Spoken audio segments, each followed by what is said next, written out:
জনগণের কল্যাণে কাজ করার আহ্বান এমপি আজিজুর রহমানের। বিস্তারিত শার্শা প্রতিনিধি ইব্রাহিম খলিলের রিপোর্টে। যশোরের শার্শায় উপজেলায় জামায়াতে ইসলামীর উদ্যোগে রুকন সম্মেলন অনুষ্ঠিত হয়েছে। এতে প্রধান অতিথি ছিলেন যশোর 1 আসনের সংসদ সদস্য মাওলানা আজিজুর রহমান। আজ বিকেলে শার্শার নাভারণ দারুল আমান ট্রাস্ট মসজিদে এই রুকন সম্মেলন অনুষ্ঠিত হয়। আমার এলাকায়, আমি যে এলাকায় বাস করছি, আমি অবশ্যই এইটাকে শক্ত হাতে প্রতিহত করার জন্য সর্বাত্মক চেষ্টা করব এবং এইটা যদি করতে পারি তাহলে ইনশাল্লাহ বিজয় আমাদের অবধারিত।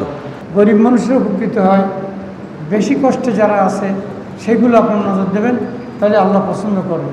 সংসদ সদস্য মাওলানা আজিজুর রহমান বলেন, ব্যক্তিগত স্বার্থে নয়, জামায়াত সবসময় জনগণের কল্যাণে কাজ করে। যেখানে জনগণের সুবিধা বেশি সেখানেই অগ্রাধিকার দেওয়া হবে বলে জানান তিনি। আমরা নিজেদের জন্য কাজ করব না, আমরা জনগণের কল্যাণে ও সুবিধার জন্য কাজ করব। সবসময় জনগণের যেখানে বেশি সুবিধা মনে হবে সেটারই অগ্রাধিকার দেব।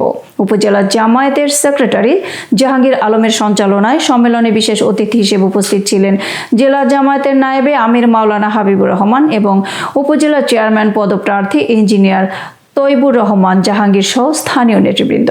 বক্তারা আগামী দিনে দেশ ও জনগণের কল্যাণে ঐক্যবদ্ধভাবে কাজ করার দৃঢ় প্রত্যয় ব্যক্ত করেন।